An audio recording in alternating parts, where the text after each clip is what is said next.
your father being almost ashamed and we're like, okay, go inside your room because the guests are coming up and I don't want to show my little stuttered child in front of everybody. I was very used to being totally underestimated by everybody.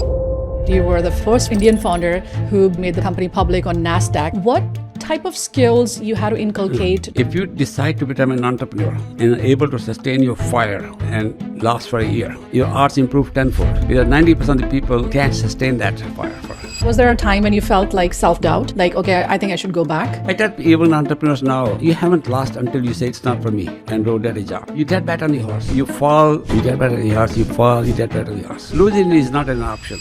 So you invested more than 200 companies. Are there specific traits that an entrepreneur naturally has that makes them successful or they learn over a period of time? The biggest trait I look for in an entrepreneur is confidence and humility. You're supremely self-confident, but you're also very humble. You're not arrogant. Arrogancy takes you down a different path. Fake it till you make it attitude. How much do you feel that can help our subconscious mind to rewire? You can fake it to a point, but it's not a sustainable path. There's an old American saying. Welcome back to True Power. My guest today needs no introduction, but I'm going to give him one anyway because this story is exceptional and deserves to be told. Some people build companies, some people build movements. Then there are the rare ones who build both. My guest today arrived in America in 1967 with $8 in his pocket, a thick accent, and zero guarantees. He was underestimated first by his own father, then by every room he walked into. And instead of shrinking, he broke through every barrier that stood in his way. He went on to commercialize the technology that became the foundation of the internet, become the first Indian American founder to list a venture-backed company on NASDAQ, co-founded TIE, the largest entrepreneurial network for Indian founders in the world, and mentor a generation of founders who went on to build billion-dollar companies. Fortune magazine called him the Godfather of Silicon Valley's Indian Mafia. It's my privilege and fortune to share the screen and room with the one and only Mr. Kanwal Rekhi. Oh, thank you. Very warm welcome, Mr. Kanwal. How are you doing today? Oh, I'm doing great. I am doing wonderful. Yeah, this is such an exceptional opportunity because all our viewers and listeners are big fans of you. Because I talked to a lot of them. They were like, okay, you're bringing Mr. Kanwal on podcast. It's amazing. So I want to start by asking you, how does it feel to be celebrated, applauded, and revered so much? And it is totally deserved. But how does it feel? Is the 10-year-old in you satisfied? Oh yeah, more than satisfied. Satisfied. I can't even imagine how far I went in life. Where I started from, and what was the expectations. So, and I'm still doing it. I haven't slowed down, and and I tell my son, I still have best years ahead of me. That's such a great feeling because, many people, they go through different challenges in their life and they are bogged down by them. They're like, okay, I've done enough, I tried enough. And your life is a testimony to breaking the barriers. As I, starting from like your background, like, you weren't kind the child that one is proud of. I mean, you didn't mention about your father being almost ashamed and we're like, okay, go inside your room because the guests are coming up and I don't want to show my little stuttered child in front of everybody, right? So was it this desire to prove him? Was it being the rebel that you were, or was it like the quiet motivation? No, it was a quiet motivation because I was getting a totally different feedback from my mother. My father wasn't very proud of my physique, my speech, but my mother was very proud of my intellect and my discipline and So I tell you totally different feedback. My mother would tell me, ignore him, he's busy, he's got too many things on his mind. He loves you, and in his own way, right? But did you feel his love in certain ways? And when were some moments when you felt like he genuinely was your father and he cared about you? Only after I got into IIT and then he realized how big a deal that was. Because, in the beginning he didn't know IIT. But then he went to his commanding officer and told him, about me getting into IIT. And his commanding officer stood up, came around the table and shook his hand And that's when the first time that happened to him, where his commanding officer is, he was an older officer. He got commissioned late in life. And so, his commanding officer was younger than him and was a turner. So he was sort of, shaken by that experience that his commanding officers, And so that night he came home and Shabash, beta Shabash. I'm sure that must have felt great. But also, I think there's a question, and that sits in the subconscious space is like, why do I have to be someone else or like prove myself to be loved? And I can relate to this from my personal experiences too, but also with so many people that I talk to. And sometimes there's like a subconscious burden to prove, right? Do you feel that that's No, right way to not at love all. your children? Not at all. Not at all. So it wasn't my father who looked down on me. It was teachers at school. His speech impediment is a very visible, thing. People very quickly equate that to lower intelligence, some deep issues, right? So I was very used to being totally underestimated by everybody. But, it was only after the test, that, the teacher said, oh, and so I very early on learned to ignore any and all these things. They don't know me. The old Christian saying. So that self-awareness, that self-belief, that was there already Right since a here child. when I was a child. I think it was just like God's gift. God gave you the speech impediment, and God gave you the other part also. So what happened? I learned very quickly, that. That old Christian saying, forgive them, Lord, but they knoweth not what they're doing, right? So I learned very quickly, that they don't know me. They don't know me. Even at IIT, when I taught there, everybody, speech impediment, poor physique. It was only after the first test when I aced it. Oh.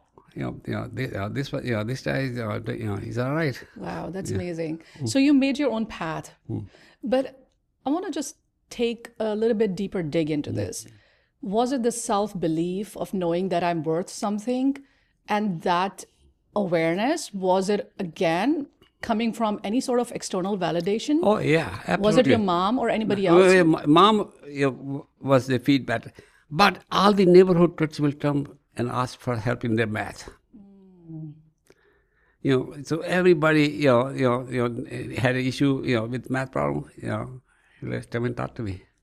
That's so amazing. So basically, there was some sort of validation, that you were accumulating over time, knowing that, okay, I'm worth something. And I'm going to push forward and build something of my own. So, that was my earliest thing, even during my IIT days, people will come to me, the more abstract the problem, better I was at it. Wow. So I did really well in physics. I did it really well, things like field theory, vector analysis. These are more abstract things, And these things are super hard. For somebody like me, they're really hard. They're hard. So I earned that nickname during my IIT days, Funda Singh. Oh, wow. His fundas are clear. and obviously you help other people, and that's where you shine, and you kind of like paved your path forward, and you're like, okay, this is what I'm good at. I'm going to double down on that, right? So that was another chapter that opened up for coming to the United States, and you were like, okay, I want to give it a shot. Were you aware of the cultural shifts? Were you aware of what, it's like in the 60s, right? We were not even like that aware of what's happening in the other world, because the only news channels were just the national network channels, or maybe the newspapers. So I arrived in 67 and I went straight to Midwest, the heartland America. Very proud. America has won the war. America has half the world's economy. America, was starting to catch up in the space. It had fallen behind. But it was racing ahead in computers. So I was very aware of all that, right? And I was very also aware of where we came from, India. India is third world, third rate. But IITs or showing the way. You were in IIT, so we were using the American textbooks and all that. So it was sort of the transition that taking place. So by the time we arrived here, our education. By the way, this IIT selection process was very rigorous. So there was that validation. Then you're among the best of the best from all over India in your class. The people who are used to being number one in their school are the average at IIT. Wow. So you're among the peers who are very good, right? So you're very competitive. So when you arrive in America, you are at a different mental level. Yeah. You definitely have more openness to embrace. Was there somebody specific that you were inspired by at that time? Were some people who moved to the US done something incredible? They were famous? No. The IITs had not established their name. There were no IIT, high profile people yet, right? So there were no, Arun Netrawali's, or Arun Netrawali went on to become the head of the Bell Labs. He was my classmate. Not significant like entrepreneurship or the head of the companies, nothing at all. The IITs were just IITians were just starting. So my generation, maybe you were the first batch. Yeah, we were the earliest, and the people ahead of me, this is the one thing also I learned very quickly. The top-notch people were very fixated on R&D, research and development, doing and I wasn't enamored by that at all. I was making things happen. And so, I tell the story that all my peers went on to do their PhDs and became professors. And when my professor pushed me to do PhD, I resisted. I said, I want to do something real with my hands. He says, no, if you leave the college, you will never come back and you will never do your PhD. And I asked, what do people do after they become do PhD? They become professors. Oh. Yeah. You're like, I'm not teaching right now. Yeah. I want to do something. So I had a job offer at a company. This is 1969, offering $11,250, which was a lot of money. $11,250 in 1969 was a lot of money. Yeah. You could buy a new car for $1,500. Wow. Wow. So you can do the thing. So I asked my professor, so how much does a starting professor make in salary? And he says, $10,000. I said, oh, I have an offer at $11,250. And if I spend 4 years, I can make $10,000. Didn't make any sense to me. Yeah. I said, I'm not going to take the job. Very good. So you made some choices based on the economics data available to you at that time, yeah. Right? You were laid off 3 times before you actually started something of your own. And there were challenges around fitting in because you were a turbaned guy. You were a Sikh guy. By that time, I had lost the turban. By that time. So how, you were here for like a couple of years, like you were in Michigan? Before my first job, Okay. But I realized every time I went to a job interview with turban, it was all about my turban, my turban. They never would talk about, what the job was about, what I could do. And then I would get a letter saying, not a fit, right? Yeah. So turban became the center of attention. I said, I have to remove that. I have to talk about me, about the job and all that, yeah. right? You wanted to reduce the friction because you came here for a purpose, and you wanted to continue to follow on that path and build something of yourself. Yeah. But I'm sure it must be hard because when you adorn something for years, it's like there's a big change. Yeah, but the change was there when you left India. You come to America, and you're not in Kansas anymore, right? You're not in India anymore. No Indian music, no Indian movies, no Indian food, no Indian newspapers, no Indian nothing, no TikTok. Overnight, everything changes. There's no internet to talk to anybody or see the things. So you were not even communicating too much at home at that time? The latter were by C-mail, 3 months turnaround. Wow. So it was a cold turkey. So the change was there. So from there to removing turban and trying to blend in was a minor part. It was a minor part because I moved here like 15 years ago, And right away, I called my mom on a video call. I was like, I'm here and I'm fine. And I want to see you like 3 times a day. But the kind of mental strength you expressed by just being on your own and not being able to communicate. Not being able to communicate. There was no telephone in India at our house. And it was $5 a minute phone calls. And you had to book phone calls 2, 3, 4, 5 hours ahead, for a trunk call to India. So what was the feeling? Was it, you had to be honest here, okay? Was it that you were feeling liberated? Okay, you know what? Totally on my own. Totally on my own. Was this strengthening you? You were feeling confident? Yeah. I'm on my own. I have to make it happen. There's no fallback position. There's no help coming. There's no help coming. Yeah. But also, was there a time when you felt like self-doubt? Like, okay, I think I should go back? No, never that part. Going back to was, feeling defeat, and I wasn't willing to lose. And I tell even entrepreneurs now, you haven't lost until you say it's not for me, and go get a job. Yeah. You get back on the horse. You fall, you get back on the horse. You fall, you get back on the horse. And that's what really the entrepreneurship journey is about. It's about having that level of tenacity and resilience. Yeah. To continue to try. Yeah. Losing is not an option. It's not an option. Love it. We think alike. I love that mindset. So you got married after a few years of moving here, and your beautiful, gorgeous wife was your pen friend. Yeah. And a lot of people don't even understand that concept, but it was like you were writing letters. Yeah, social media friends. Social media friends. And you didn't see her for a long time before you actually met her. I mean, 2 years of your communication with each other. 3 or 4 years. 3-4 years, wow. So you literally had a lot of connection. I mean, you had developed. We knew each other very, very well. We wrote letters. We wrote 10-page letters to each other. Wow. So that was the outlet. Social, emotional outlet for me. I couldn't have that level of communication with my father, because my father didn't trust me. Right? My mother didn't speak or write English. Yeah. Right. And my eldest brother had passed away. The one I looked up to. Who was who went to NDA. My other brother, my second elder brother, wasn't somebody I looked up to. He was my peer. So you needed to confide in somebody to share your heart with. Heartbreak. And so Anne, was that. And she would write back, and she confided in me her frustrations too. So it wasn't one way.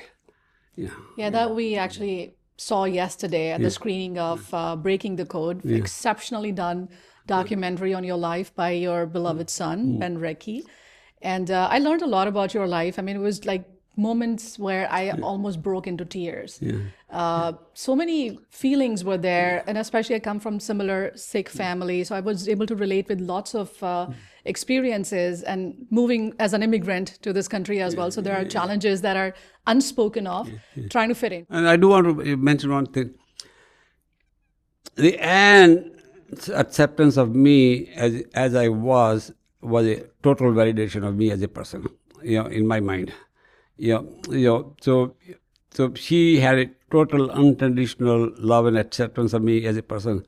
Once she said yes, and I never looked back after that one.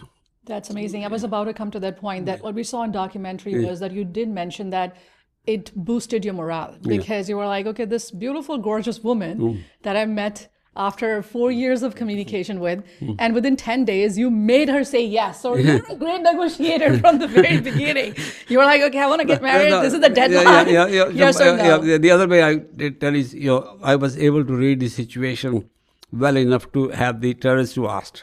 Oh, wow. That's a takeaway. So you were able to read the room. You knew where this was going. So you were able to read the signals. And you were like, okay, I think this can go well for me. Because, this is like any entrepreneur, what in the sales situation. Whether can I make this deal? Can I make, you don't want to waste your time. You don't want to be pushing stuff up the hill, right? And, so in case of Anne, we knew each other. I knew each other. Frustration. We knew what we wanted to achieve in life. He was aware of your ambition and drive. Oh yeah. Big time. Yeah, big time. And I told him that my goal is to make it by the time I turn 40. Yeah. And this is I'm 24, 25. And So she bought into that one. She had bought into that one. Wow. So she trusted you Yeah. for her life. And Yeah. obviously that if I build my home with this guy, he's going to succeed because... Yeah. No, and she also had some romantic notion of India. Beatles going to India. Wow. Ravi Shankar was very much, in the news. So there was a phase of India in America. People had idealized India. Bikram yoga. Yeah, was starting to happen. Yeah. Some early gurus were coming here. But Ravi Shankar and Beatles, Beatles Those were her ways to connect with India. Yeah. So she had this image of Indians, and then she also had. By mid-60s, late 60s, divorces were happening in America. Half the marriages were failing. And her mother had divorced, her grandmother had divorced, her great-grandmother had divorced. So she was thinking of the divorce as a norm. But she had heard the Indians don't divorce. So they're like family people. Yeah, they're family people. Yeah, so she was connecting a lot of dots in her mind. So, everybody comes from their own experience. You wanted to lock in her because you felt that she understood your path and your journey, and you probably gave her that confidence that I'm a reliant partner. So it kind of like became a beautiful merger of two adults, two beautiful people. And then obviously you must have felt more responsible because you're like, okay, now I have a family and then I'm going to build this family. So choosing the safe path, was that an option for you or at that time, or you were like still testing the waters? After my 3 layoffs, and marriage, I chose stability and safe path. But we did move to California from Florida. We drove across, the 22 of us. So once I got to Silicon Valley, had a stable job. It took me about 2 years, 3 years to feel that job wasn't going to be a problem for me. So I started, by 90, so we were married in 71, 73, 74, was starting to feel very confident as a person. And so I was starting to take risks at the job, starting to do things, which were not assigned to me. No matter what you assign to me, I got it done, and I have plenty of time to do things that weren't assigned to me. So that recognition and sense of validation, by the way, this is an amazing book, guys. This is one and only book written by Mr. Kanwal Rekhi, the Groundbreaker. I'm going to drop the link below this video for the Amazon link where you can buy this beautiful book. And it has lots of value, his biography in a way, and crazy, amazing lessons that are so applicable in today's time. But I wanted to ask you, Mr. Kanwal, why did you wait for so long to write a book? Because, I mean, you've lived this story for a long time. You've mentored thousands of people. You have done exceptionally well for entrepreneurship, Indian entrepreneurship in the US. What took so long to write this book? So I was already a bit public news. I was speaking widely. The thought of writing the book didn't even occur to me. There was so much press about me. The stories in Fortune magazine, stories in the Business Week, stories in the Forbes magazine, right? There were full-page stories in New York Times and Wall Street journals. So and I was on TV a lot. So I thought I was a very well-known story. It's only after Ben, became more aware, started to research his movie. He collected a lot of stuff, and he said, "Dad, there is a material here for a book." And I said, "Well, I don't know if I'm an author. I write short notes, I write essays." He says, "No, I'll help you. I'll help you find a ghostwriter." So Ben pushed. He helped me found this guy, a wonderful guy, Todd Rold. Todd Rold was a journalist who was a publisher of People magazine, and he had done 50 bestsellers, 50 books, of which 21 were New York Times bestsellers. But he was doing that for Hollywood stars, by and large. Drew Barrymore, Bill Kramer. I mean, and so I said, why would Todd, work with me? Yeah, I was actually reading this passage the other day, and I just opened up, the same thing came up, navigating success and setbacks. And that's one of the questions that I was anyways pondering upon to ask you is like, what makes a great entrepreneur? a lot of people start and they can't defy the odds because it's a hard journey. Most people romanticize having their own business. And once the rubber hits the road, it's a different situation because you're anticipating things to just move in the right direction. But 80% of the times it's like there are setbacks that are unprecedented. You're not able to even anticipate this is going to happen. Are there specific traits that an entrepreneur naturally has that makes them successful, or they learn over a period of time? So let me give you my broad perspective. Odds are very low that you will succeed as an entrepreneur in a general population. 1 to 2% of the population becomes entrepreneurs. So not the odds that people like to bet on, right? And chances of failure are very, Hi. very high, right? And but here's the thing: if you decide to become an entrepreneur and are able to sustain your fire in the belly and last for a year, your odds improve tenfold. Because 90% of the people can't sustain that fire for. So the riffraff that started out as an entrepreneur disappears. Now you're part of that 10% instead of 100% population. We started, and you're 1 to 2% of 100% is same as 10 to 20% of 10%. So your odds have improved tenfold because riffraff is out. Now then you start thinking, all right, if I fail, nobody, but if I succeed, I'm set for life. So the odds start to look very good. 20% chance of winning, and I'm set for life. And if I fail once, I try 2 or 3 times, odds of winning are 60%. Do you believe that having the right intention and purpose matters as well? Because the shining object syndrome, which is like, I want to make quick money, especially now in the world quick of money AI. is not a good enough motivation. Quick money is will not get you there. You are giving up the good cushy job, you're giving up the salary, you're giving up all that, for startup maybe potential down the road. That's a very poor trade-off to motivate you to sustain it for 3, 4, 5 years. They have to have this other higher purpose. Prove something. It's a self-actualization, self-realization. I'm special. I'm gonna make it happen. I'm gonna show the difference. Money is a byproduct, not the goal. Not the objective. Not the objective. So I want to learn practically from you. And obviously a lot of people who are watching us, they're going to relate with this specifically. You started as an engineer, and being an engineer is a very condensed role. Like, you're task-oriented, outcome-oriented, to becoming the CEO of Exelon, which was your baby, which had about more than 1,000 people, if I'm right. Yeah. Right, it was a pretty large company. And then I forgot to mention that you were the first founder, Indian founder, who basically made the company public on NASDAQ. So which was a huge celebratory moment. It was an exceptional win.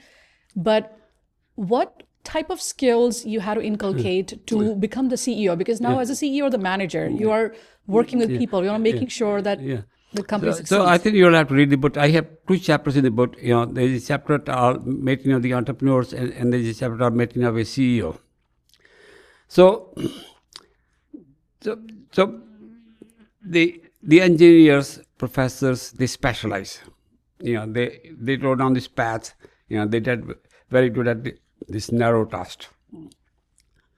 The entrepreneurs have to generalize.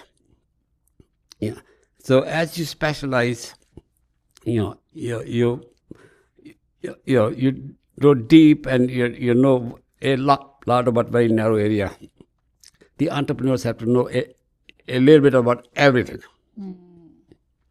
So if you are going to be an entrepreneur, you need to start becoming less specialist and more generalist. Learn about sales, learn about marketing, learn about the areas out of your comfort zone. And start to appreciate. Everybody thinks of their specialty as the most important specialty. So once you start to learn that as a business, the number one thing is not about the design and technology. His number one thing is being able to read the market, and being able to sell. Exactly. Yeah, So did you focus more on hiring better people? Was that the agenda? Because that's the other part. As an individual, you need to now have a confidence to hire people as smart or smarter than you, which is very hard for people to do. People want to be the smartest person in the room. So if you're 10 on the scale of 1 to 10, you want to hire 10 or 11. You don't want to hire 9, because the 9s that you hire will hire 8, they will hire 7. Also, quality of people in the organization is going down. You want to hire the people who are as confident or as good or better than you are. And you inspire them to hire people as good and as confident as they are. So that's how you keep the quality up. So you need to have this ability to accept that I am not the smartest person in the room, and I don't need to be smartest person in the room. But you do have one skill set that is for sure Leadership. going to be the leadership, which is the leadership, right? Leadership. You need to be able to inspire people. You need to be, so from there the thing comes. You need to become a very good storyteller. You have to be able to spin a story which hands together, which inspires people. And because leadership is about transmitting the belief. Transmitting the belief that they will win with you. Love it. Which is the part, I learned, when I spun the stories with Anne, she believed in them. And she believed in a good story. You guys had a wonderful long run for about 50 plus years, right? So the leadership, entrepreneurship is all about being able to see the situation, read the room, synthesize the story, come up with a solution, and inspire a team of people to make it happen. You know what I love about you specifically is that when you came here, there was a personal reason. You wanted to prove a point. You wanted to get validation. You had something in you that needed to be unlocked, right? The potential that needed to be unfolded and shared with other people. But at the same time, you didn't leave so many entrepreneurs, young people who needed direction behind. You started Thai. So Thai was sort of, maybe I can say it, I don't know whether you maybe want to dig deeper into this, was your refuge as well? Because in somewhere that you also wanted to have a community? So there's a part of me that people are starting to see only now. So I grew up in India in 50s. The 50s was the afterglow of independence. We got our independence in 47 by peaceful means. We were trying to change the world. India was a very noble experiment. We were going to be a democracy. And there's a belief we finally are free. The Nehru's famous speech, in 47. The spirit which finds its utterance. Is the tryst with destiny speech. That has been my touchstone all my life. We have a tryst with destiny. IITs validate that. You go to IIT, best of the best. You come to America, you are third world, third-rate people. Forgive them, Lord, they know it not. Yeah. We don't approve it. And I say in the movie, you don't fight the stereotype. You fight the stereotype is wasting your energy. It's deeply entrenched. Yeah. Of course, India is a third rate. How smart were they? They let the British rule them.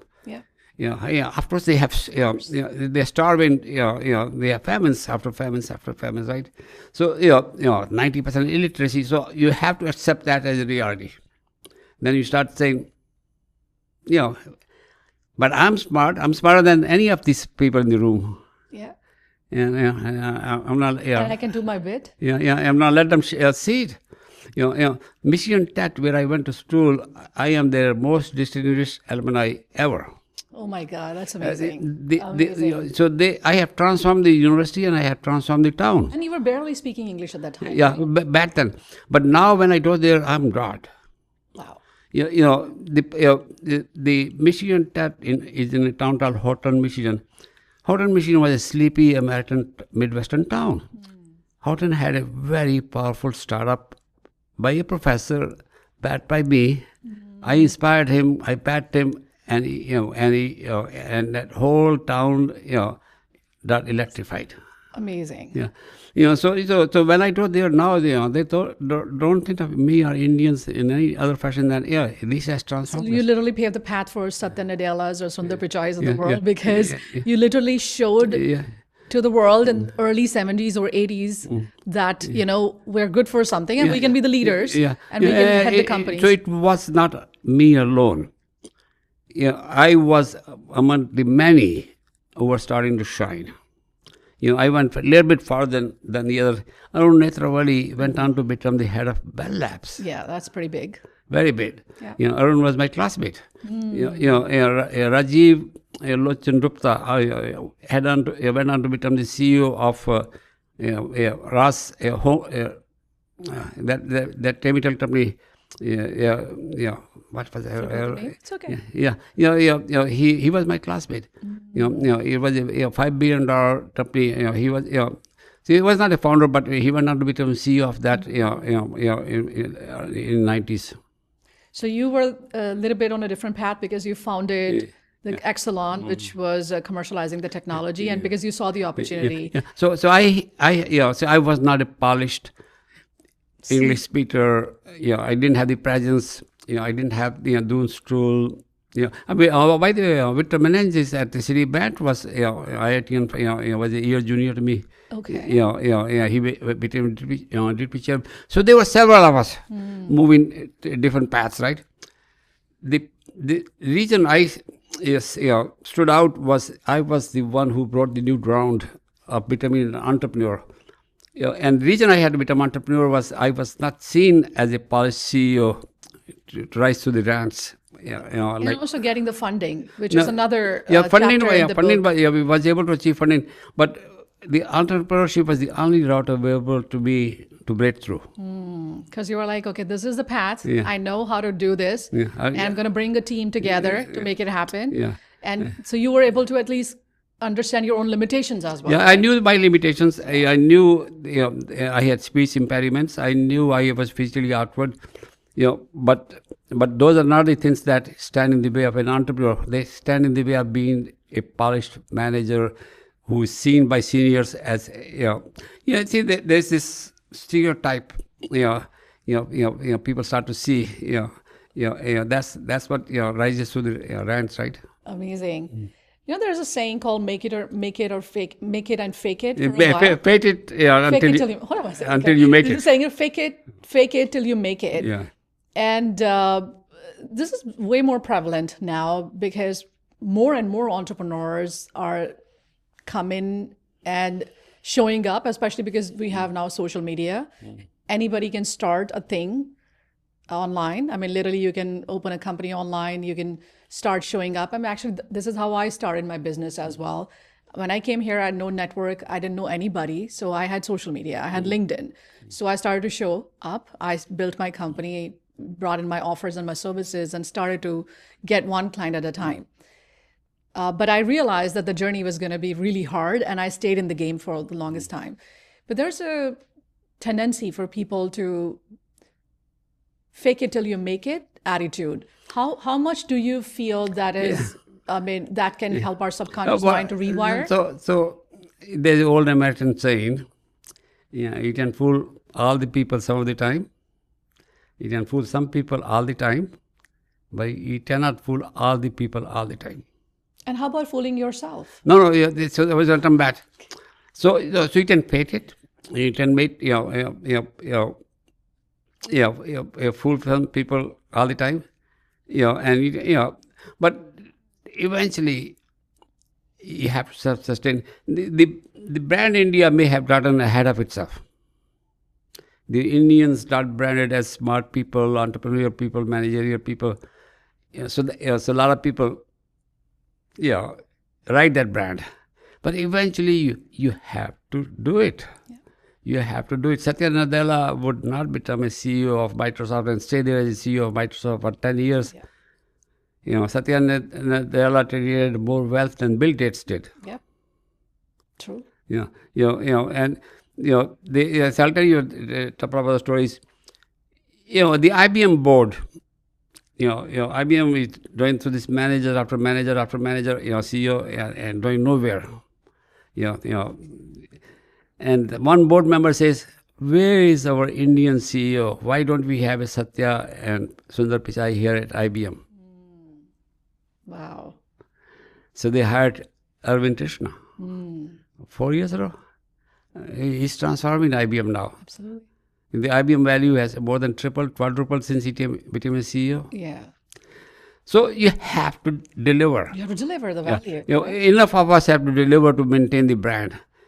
But there are many who have not delivered and fallen by the wayside. I can go and list the names after name after names.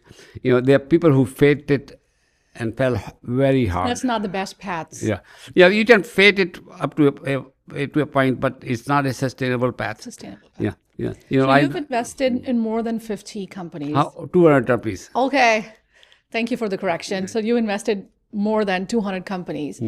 And you also mentioned in your book, as well as I saw in the documentary, that you invest in people, you invest in underdogs. What are the criteria you look at? Is it the business plan that you see first, or the person's ability? So let me give you a broader perspective. World is ever changing. Technology is ever changing. Market needs are ever changing. What is true yesterday may not be true today. So you cannot bet on a technology and a market, because they are always changing. The thing which is constant is the person. You want a person you believe is entrepreneurial, who will stay with the market, who will make it happen. But no matter what happens with technology, no matter what happens with the market, he's not going to run into walls. He's not going to, get stymied, right? So I describe being an entrepreneur as being a race car driver at night on a mountain road. When the road makes a hairpin bend, you only have your headlight to see, and you have to stay on the road, and you don't want. So you want a guy who's driving fast enough, but it's not going to. So tenacity and grit. Tenacity and grit. How do you assess these qualities in somebody when you talk to them? So you need to develop a pattern recognition. It's all about a pattern recognition. I can never tell who's going to win. There are so many different combinations of traits that come together to make a winner, but I can always tell who's not going to win. Wow. So you're sure that this is not going to work out for sure? Yeah, this guy is not going to, he's not, the guy who starts with Brad. So one of the simplest things is the guy who doesn't own his failures. The guy who doesn't know his shortcomings. For sure, he's going to run into problems.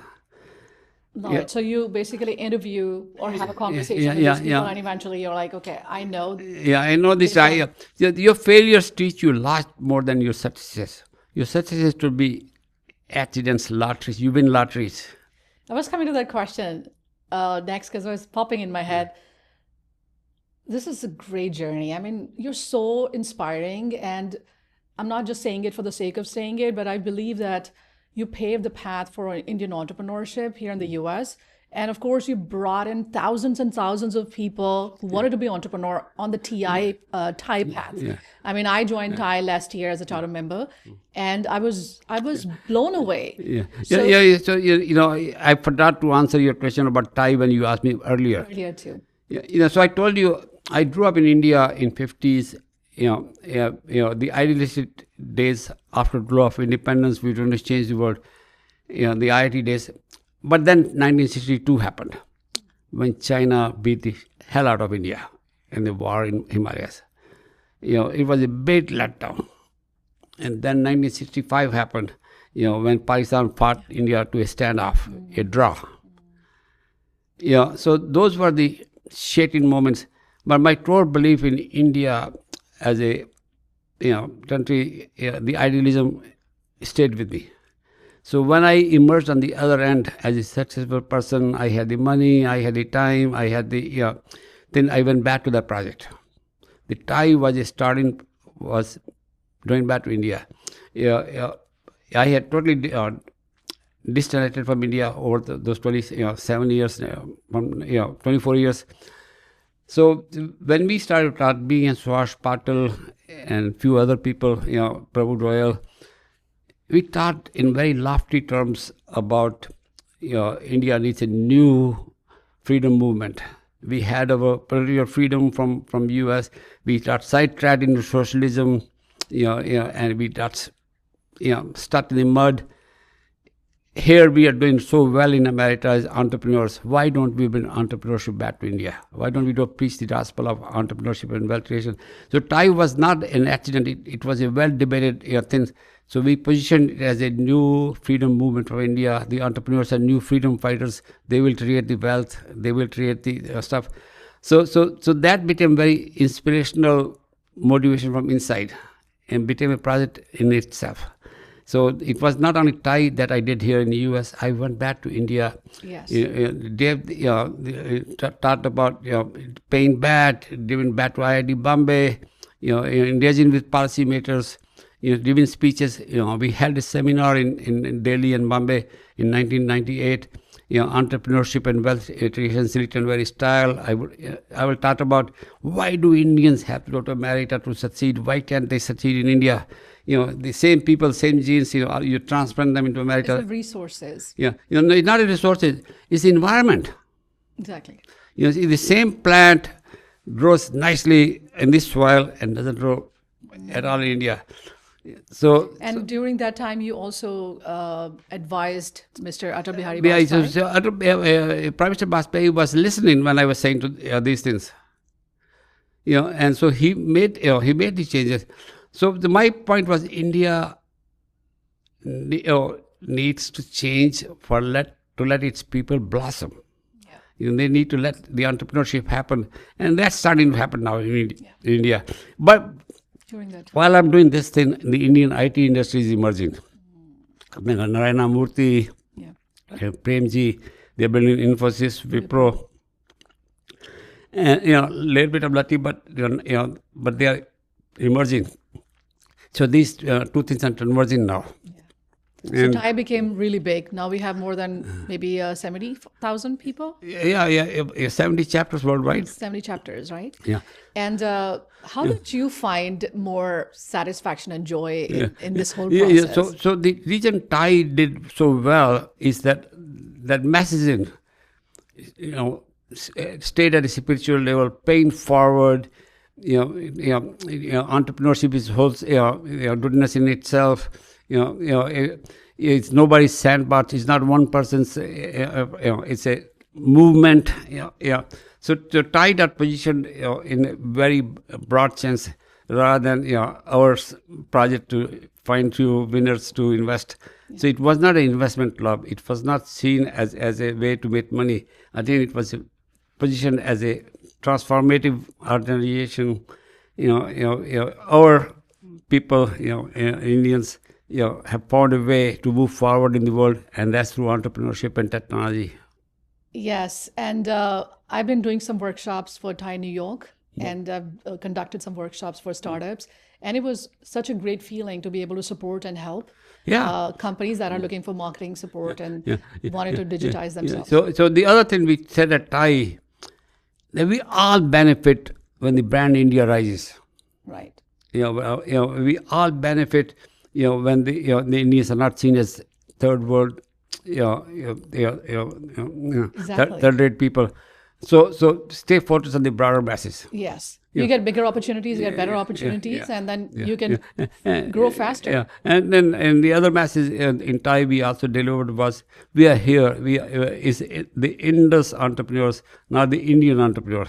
The Indus was the India-US. India-US. US was chapter in the initial logo of the TIE.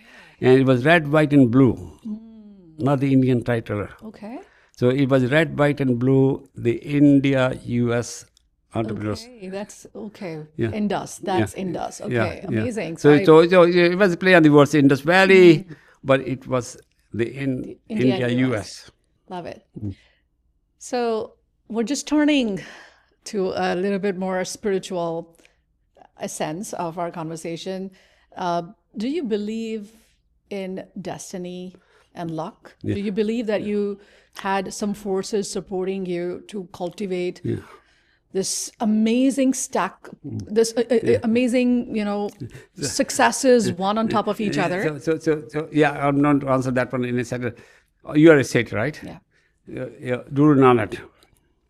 Guru Nanak was around 550 years ago.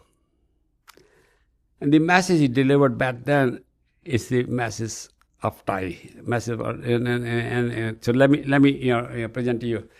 Guru Nanak's message was Naam Japo, Tirth Taro, One Chatro, Sarvatra Paramano, and Rabda Paramano. Naam Japo means believe in higher power. Tirth Taro, make an honest living, become an entrepreneur. One Chatro, spread the wealth, give everybody stock options. Sarvatra Paramano, have a win-win mindset. And rub the Panamano, don't fight the market. Yeah. Wow, what a great explanation. Don't fight the market. So those the citizen store messages from Guru Nanak were very entrepreneurial messages. Very entrepreneurial. Very applicable in real life. Real time now. So when I tell people, that I am a true believer of Guru Nanak's message, and then another message added by Guru Gobind Singh, Charhdi Kala. Don't let anybody, pull you down. Keep your spirits up, no matter what. And I saw in the documentary when you lost your wife to cancer, it must have been really hard on your heart because you have such a long association with her. And you went through that phase with that Charhdi Kala attitude. There are a few things in your life that you cannot control. It was one of those chapters. How did you continue to give yourself that energy and enthusiasm? Was it you were coming back more to your roots and your spiritual essence of connection with God? So I never walked away from that. I am a true believer in seva. The seva, Arden Thai was a part of seva. Seva, paying back, right? So we do our London seva every year at Gurudwara. And Anne was part of that. But but by the way, we never try to terminate each other. But Anne started to see the value of the way I believed and the way I acted, and she benefited as a result quite a bit. So what happened when Anne's cancer came? We fought, did everything possible, the best treatment, And by the way, I was watching with this, because I had a knee problem and I had gone through a knee replacement surgery while she's in cancer. So I had trouble, I would watch and do all that to make sure that, she didn't feel ignored, but I was going through my knee problem. So when Anne passed away, so when doctor said it's over, there's no hope, then California has a law, which allows you to, have assisted death, right? So she went through that one. I was very much at peace, because that's what she didn't want to fight the cancer, which I said we should fight. We fought for almost 2 years, but the fight was over. The war was, so she wanted to go. I respected her wishes, and in some fashion, I felt, I had done my bit. I had given it my best shot. It's time to move on. There's no time. I have to. The people who live in the past, they lose their future. So that consistent desire to continue to be alive, connected, and be of service remained forward with you throughout your life. Yeah. Now I'm looking at Rumi, Rajan's daughter, and I'm looking at future. Yeah. I'm saying, it's a full circle of life. Circle of life. Yeah, and so Rumi, has brought as much joy to me as Anne did. Yeah. And I'm saying, I'm watching her develop. So like I say, you stay fixated on future. What's my best step forward? How do I do better than I have done before? And now you started working out. Yeah. I'm back to working out. I'm trying to lose 30 pounds of weight. I want that bat to be, I want to live to be 102. Yes. So the other concept that I have always followed, and this is the part about destiny that you taught to me. In life, there are many things which are totally out of your control. There's a randomness, there's a flood, there's a hurricane, there's this and that, right? So you should pray a lot. You should acknowledge, that not everything is within your power. But everything that is within your power, you must learn to do it right and manage and control. Anything you can manage and control, you must learn to manage and control and make it happen. And then pray a lot to have the luck. And surrender the things that are not in your control. Rabda Paramano. Panamano. And also, even then, give yourself, like, as long as you're alive, the energy that you're exuding out should contain that empathy, love, and desire to live deeply. So I tell people, you better be home when the lady luck decides to knock at your door. Wow. And you had an amazing connection with your mom and with your wife, and now with your daughter and your granddaughter. So women has played a significant role. I like I said the thing.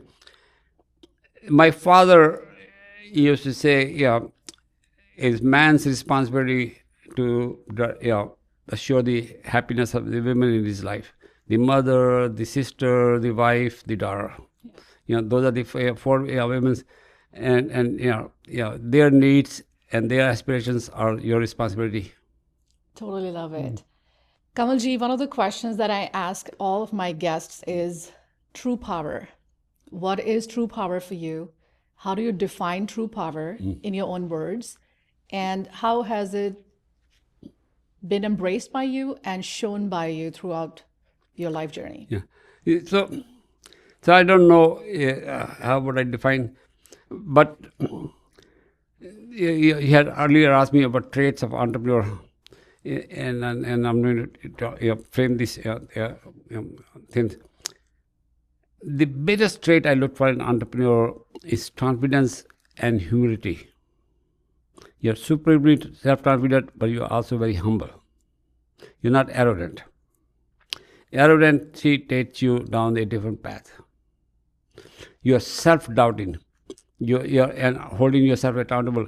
Why do I think I can make it happen? I can make it happen. Why do I think I can make it happen? What's so special about me? What's so special about am I discounting my faults, my failures? So there's this constant self-awareness of my downside. How do I manage and control and improve? Nobody has ever lost when the upside happens.